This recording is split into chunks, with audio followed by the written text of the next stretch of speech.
Oi, pessoal, meu nome é Maria Antônia Zenrotava e hoje eu vou conversar um pouco com você sobre zona de condução e zona de respiração pelo projeto Fisiologia em Vídeo.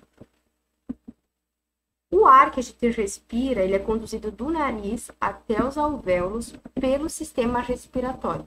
Nessa imagem aqui, a gente pode, um pouco simplificada, mostra do que esse sistema respiratório ele é composto.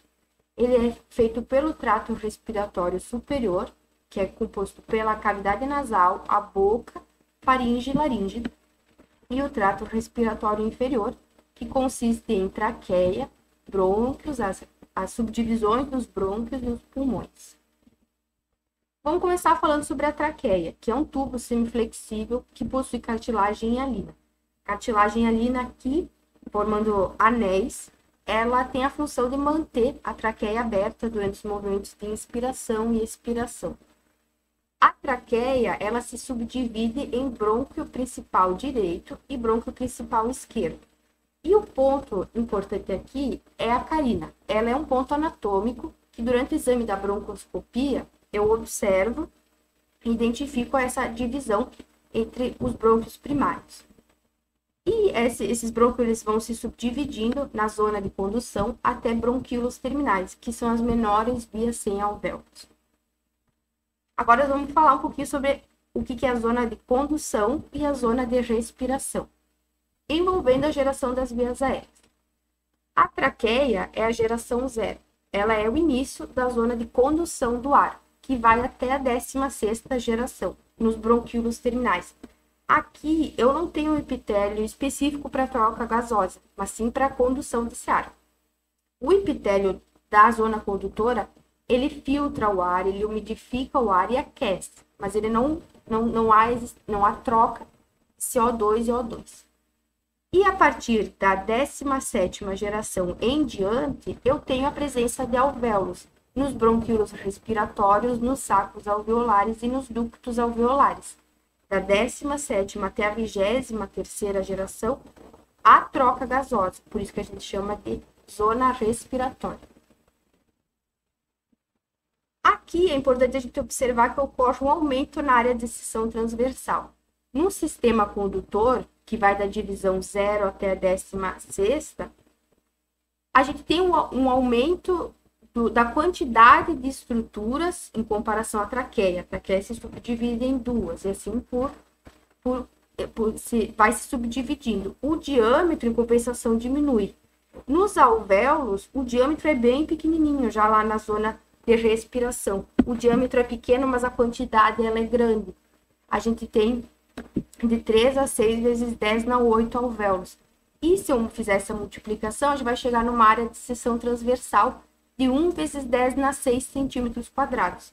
Significa que, para o espaço da nossa caixa torácica, a gente tem uma área muito grande que permite essa troca do ar com o sangue, né? Entre o CO2 e o O2, otimizando o espaço que a gente tem dentro da caixa torácica. E esse gráfico aqui, ele mostra exatamente isso, que da geração zero até os bronquíolos terminais na zona de condução, há um aumento um pouco mais lento da área de seção transversal total.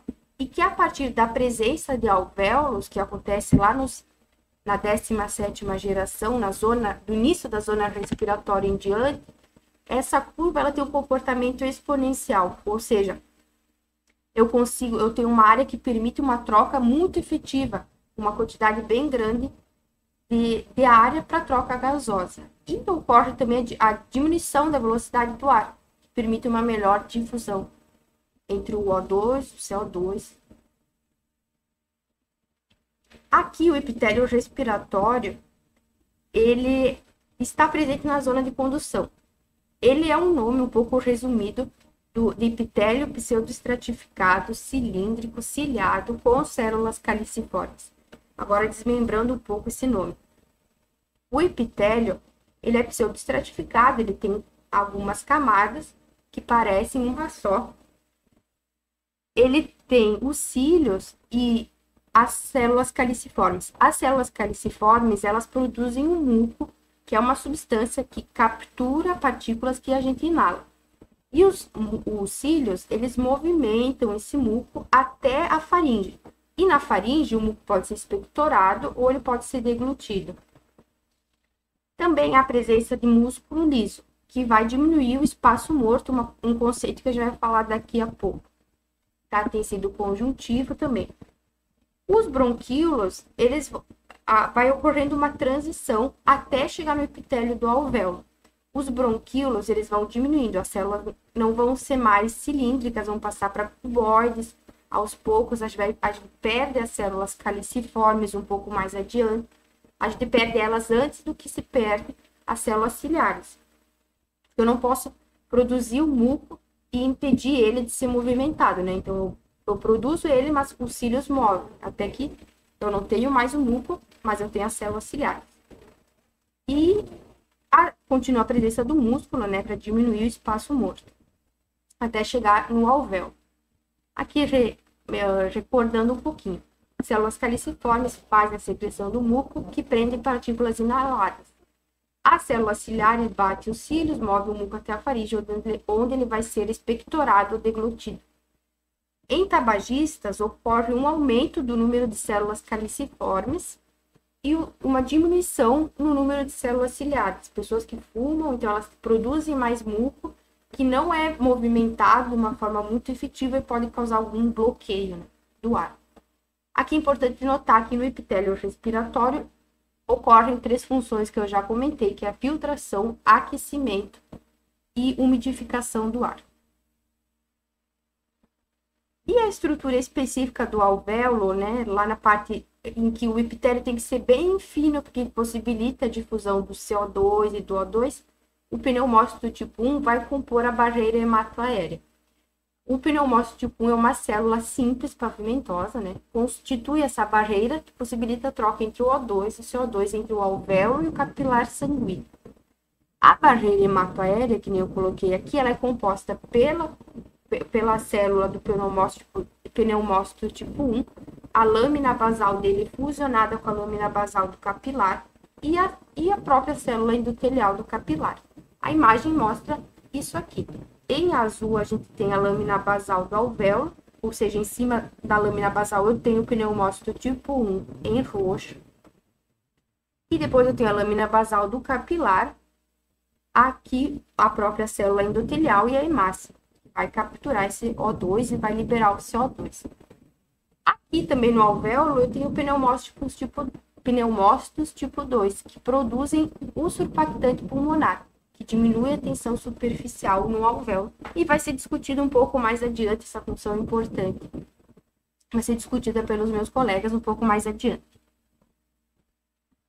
O espaço morto, que eu falei quando comentei sobre o músculo liso, a gente tem que ter essa ideia de que em momento nenhum, né, entre a expiração e o início de uma nova inspiração, a gente deixa de ter ar, não se cria um vácuo no pulmão, né?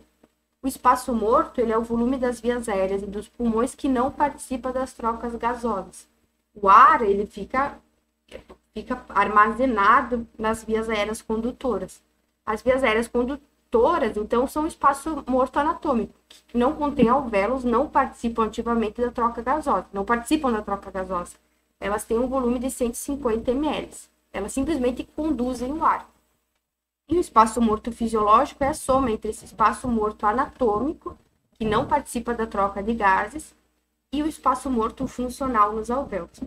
Aqui vale saber que o volume de ar corrente, né, tudo que eu inspiro é a soma do espaço morto, do volume do espaço morto, junto com o volume alveolar. É isso, então, trouxe um pouquinho sobre anatomia, peguei as imagens do Atlas de Anatomia, um pouco sobre histologia para falar sobre os epitélios e fisiologia respiratória. Espero que vocês tenham entendido. Obrigada!